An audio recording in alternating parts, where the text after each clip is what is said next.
Hi everyone, just thought I'd do a video on my DIY Protien skimmer. First of all, I will say that I just did a water change on my tank and I just did a gravel vac. So there's little pieces of crap flying around, and that's obviously just because I just cleaned everything in the glass and everything. So yeah, my Protien skimmer, it's, as you can see, 2 plastic bottles.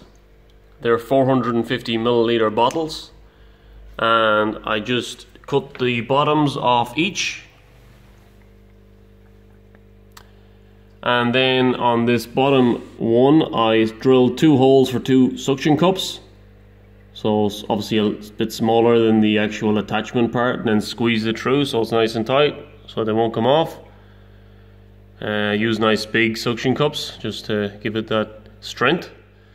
Then I turned it 1/4 of a turn and I drilled a hole about 50-60 millimeters up, because you don't want the air bubbles to come out the bottom, and fed my air line through with a lime wood air bubble producer.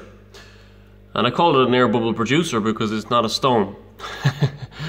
The reason why you use lime wood is because it produces the finest bubbles, and the finer the bubble, the better it is at transporting the organics from the tank up into the collection cup. So that's why they use wood. Now obviously all these ideas and all these things I learned from online and YouTube, and that's how I came up with this design which suits me.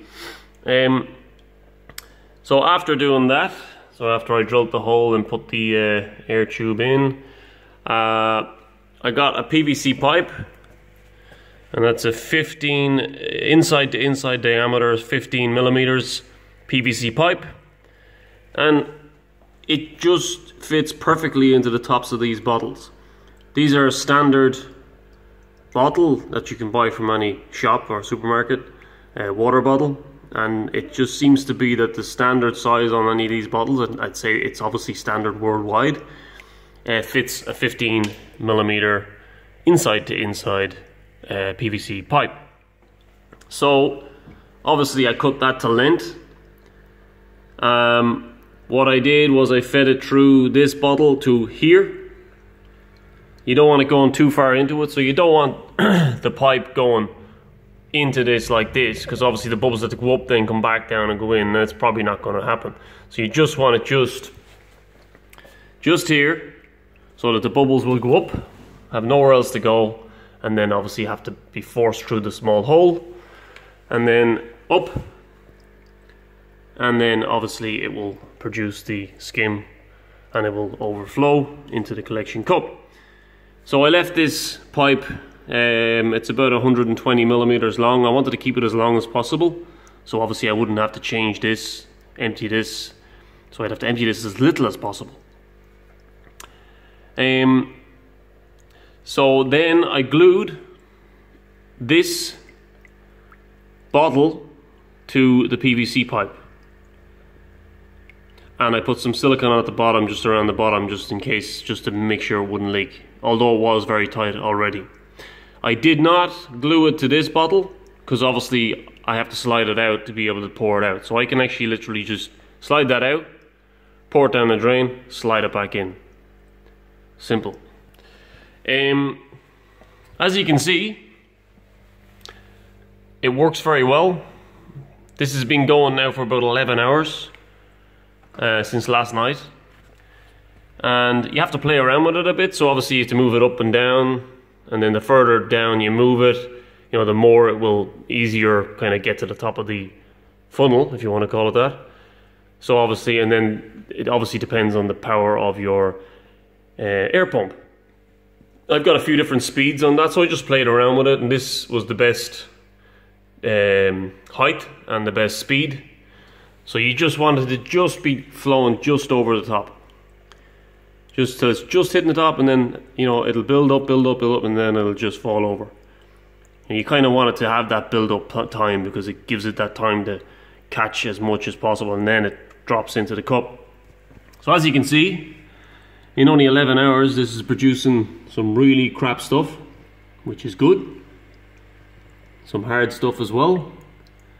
It will probably produce more and more, but as you can see, I actually did a water change last night, and then I did another one today because I was using salt water mix, the salt mix, and I got some more seawater, so I wanted to change 50% last night, and I changed 50% just like what, half an hour ago. So I wanted to get like obviously all the water back into seawater, because the corals and the fish seem to like it a lot better, and why wouldn't they? It's where they come from. So the reason why, going on to obviously why did I make a DIY, I looked at ones that you could actually buy for hang on the back and ones that go inside, and there was just no nice ones. They just weren't nice, and obviously very expensive then as well. I did see one that I liked, which was a glass one. It's called the glass something or whatever. It was $170, $75 to deliver this to Australia, where I am, which for a tube of glass is too bloody expensive. But even though they do look nice. Then there was another one, I think it's called a MAM something. It's a Japanese one, and I couldn't get that delivered to Australia. So anyways, I wanted to obviously make a DIY one, so I checked out DIY protein skimmers online. Obviously there's a lot of videos on YouTube. So a lot of obviously the ideas and how this works is just taken from ideas that I've seen with other people using, and then I obviously just used all those ideas and come up with something that suited my tank. So I'm not taking any credit for obviously the design of this to a certain extent. But I just wanted something that suited my nano tank, and as I said, the ones that are designed on the DIY ones on YouTube are usually designed for a sump, and it doesn't matter how they look, because obviously they're in a sump, you never see them, so a lot of them look like crap, and that's fine. But as you can see, I don't have a sump. I've got a canister filter, because these are a lot of stuff that was left over from my freshwater days, and I'm not going to buy a sump or build one. That canister filter is rated to 450 litres. So for this tank, it's only 70 litres this tank, probably only about 50 litres with the rocks in it. That turns over the water about 10 times per hour, and I can use it for a carbon reactor as well. So I have one section of that is just full of carbon. So I wanted something that looked good for the inside of a tank, a nano tank, and yeah, I think I'm pretty happy with the look of it. I really like the bubbles, the way they fly around, and I just think it looks cool. And I wanted something that kind of kind of had that kind of a look of glass, even though it's not glass. I mean, obviously it's never going to look like glass, but I just wanted to, so I wanted it to have that type of look. And then obviously just look neat and tidy, and I like it. And as I said, it's cheap, really easy to make, and as you can see, effective. So you can't really beat that. I had most of the components anyway, and then it was just a matter of just sticking it together. I just had to get like the water bottles, which is obviously like a few dollars. Yeah, so apart from that, I have a light there, which is a freshwater light, and I have a marine tank light, one with dimmable features and stuff like that. I can get more of that kind of a ocean look. Has all the different color lights on it. I have that ordered, and that's on its way, so I'll do a video on that once it arrives. Yeah, so that's my DIY protein skimmer, working very well. Okay,